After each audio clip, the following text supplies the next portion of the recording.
Hai guys, ketemu lagi dengan aku di channel Lady Din. Semoga kalian semua dalam keadaannya sehat dan bahagia. Kali ini, aku mau menceritakan tentang seorang wanita muda yang terkena bujukan pria yang ditemuinya di sosial media yang akhirnya berujung pada maut. Bagaimana kisah lengkapnya? Tanpa basa-basi lama-lama, kita langsung masuk ke ceritanya ya. Sebelumnya, jangan lupa untuk subscribe dulu channel ini dan nyalakan lonceng notifikasinya supaya kalian tahu video terbaru dari aku.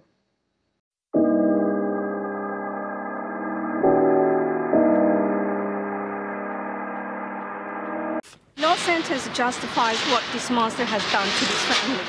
But however, 21 years non-parole is brought some comfort to the family. And it's going to be very hard for my brother to wake up in the morning knowing that his daughter going to be there for him, to embrace him, to wishing him happy Father's Day. Nona Belomsov lahir pada tanggal 14 Agustus 1991. Ayahnya bernama Versali dan ibunya bernama Nina. Keluarga ini tinggal di New South Wales, Australia. Nona dikenal sebagai gadis muda yang perhatian dan penyayang dan mempunyai hubungan yang dekat dengan orang tuanya. Dia juga sangat mencintai hewan. Nona adalah seseorang yang lebih suka menghabiskan waktunya di rumah saja. Dan di tahun 2009, dia lulus dari SMA-nya. Seperti kebanyakan orang di tahun itu, Nona memiliki akun Facebook. Dan di bulan Februari 2010, Nona mendapatkan permintaan teman di Facebooknya dari seorang pria bernama Jason Green. Walaupun dia tidak mengenal siapakah Jason itu, dia menerima permintaan pertemanan itu. Tak lama setelahnya, Jason mulai mengirimkan ke Nona pesan melalui Facebooknya, mengatakan kalau dia adalah pemimpin di sebuah organisasi penyelamatan satwa liar yang disebut Wires. Dan dia mau menawarkan sebuah posisi di organisasinya itu kepada Nona dengan syarat dia harus mengikuti serangkaian pelatihan terlebih dahulu. Nona yang memang adalah pecinta binatang langsung menerima tawaran pekerjaan itu. Jason mengatakan kalau dia bisa segera melakukan pelatihan untuk posisinya secepatnya. Sehingga di tanggal 6 hingga 10 Mei 2010, sebanyak 5 kali Jason dan Nona bertemu di padang semak yang jauh dari pusat kota. Jason juga meminta untuk diberikan rincian dari rekening banknya Nona, berpura-pura tujuannya untuk pembayaran upahnya. Dia juga meminta Nona untuk memberitahukan nomor PIN-nya, yang akhirnya informasi itu diberikan juga oleh Nona. Saat di pelatihan terakhir, Jason memaksa Nona untuk menutup mata dan mengikat tangannya ke arah belakang. Kemudian Jason mendorongnya jatuh ke tanah dan menekan badannya dengan kuat hingga Nona kesulitan bernafas, mengatakan kalau itu hanyalah untuk mempersiapkannya untuk pelatihan bela diri. Nona tidak terima diperlakukan begitu dan Jason membiarkannya pergi. Jason sempat meminta maaf kepadanya dan menawarkan apakah perlu memanggil ambulans, tetapi Nona menolak. Nona lalu pulang ke rumahnya dan memberitahu ke orang tuanya kalau Jason telah menyerangnya. Namun Nona sangat menginginkan pekerjaan itu sehingga dia memutuskan untuk melanjutkan pelatihannya. Dia meminta persetujuan dari orang tuanya dan mencoba meyakinkan mereka kalau ini adalah pekerjaan impiannya. Dan akhirnya orang tuanya itu mengizinkan dia untuk pergi lagi.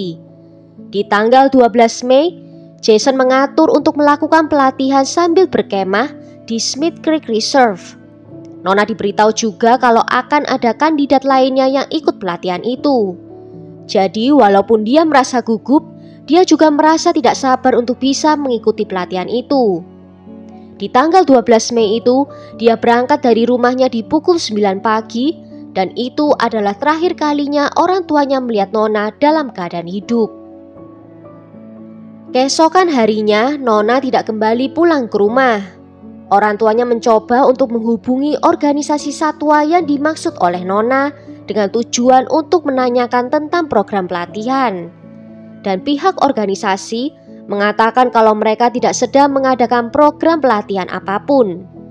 Orang tua Nona juga menanyakan kepada mereka tentang Jason Green dan mereka lagi-lagi mendapatkan jawaban yang mengerikan di mana pihak organisasi tidak mengenal atau mengetahui siapakah Jason Green itu. Mendengar hal itu, orang tua Nona menjadi panik dan mulai menghubungi polisi untuk melaporkan kehilangan putrinya. Tidak lama setelah dilakukan pencarian, polisi menemukan kalau di rekening bank Nona ada uang yang ditarik. Polisi berusaha mencari rekaman keamanan di bank, dan saat mereka melihat rekaman itu, mereka merasa aneh. Karena yang melakukan penarikan uang bukanlah Nona, melainkan seorang pria bernama Christopher Dannewick. Dia menarik semua uang yang ada di rekeningnya Nona, yaitu sekitar $170 Australia. Christopher adalah seorang pria berusia 20 tahun dengan keterbelakangan intelektual. Dia dulunya pernah mengalami depresi, memiliki sejarah pernah menyakiti dirinya sendiri, dan penyalahgunaan obat terlarang. Di tahun 2005, dia juga pernah melukai seorang wanita yang sedang berjalan sendirian di New South Wales. Wanita itu berhasil melarikan diri, dan walaupun saat itu Christopher ditangkap, dia tidak menghadapi hukuman penjara. Pada tahun 2008, Christopher juga pernah menculik seorang gadis remaja, membawanya ke area sepi yang hanya ada semak belukar, dan kemudian mengancamnya dengan senjata tajam. Christopher ditangkap dan didakwa, dan dia menerima hukuman penjara 2 tahun. Namun dia hanya menjalani 6 bulan saja dari hukumannya itu karena mendapatkan pembebasan bersyarat.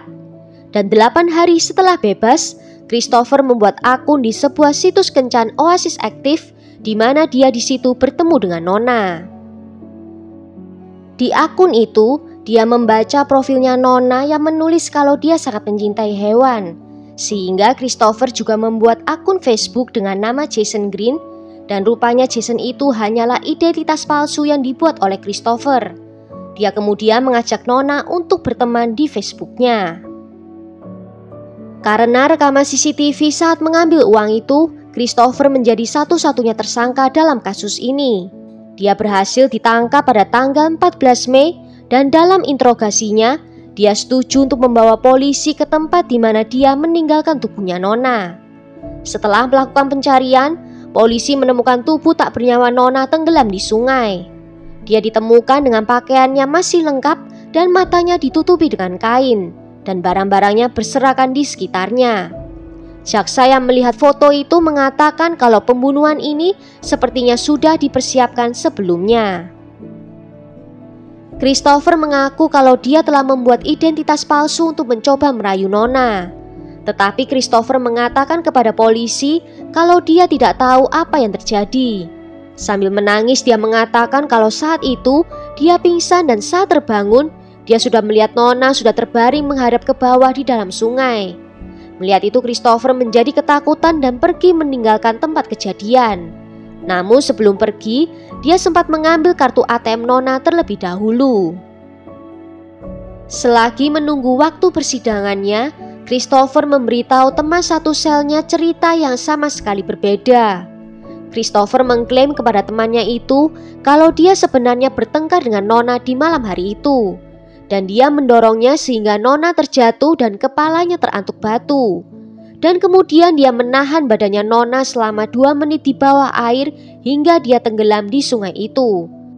Yang tidak diketahui oleh Christopher, teman satu selnya itu adalah seorang polisi yang sedang menyamar, dan dia merekam seluruh percakapan itu.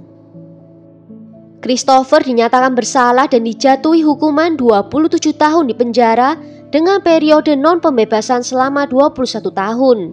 Dan dia baru akan memenuhi syarat untuk pembebasan bersyaratnya pada tanggal 7 Agustus 2032. Kasus ini bisa menjadi pembelajaran buat kita untuk lebih berhati-hati saat bermain sosial media. Well, sampai di sini dulu cerita kali ini. Bagaimana menurut kalian tentang kasus ini? Tulis ya pendapat kalian di kolom komentar. Akhir kata, terima kasih karena sudah nonton video ini sampai akhir. Sampai jumpa di video berikutnya. Ciao!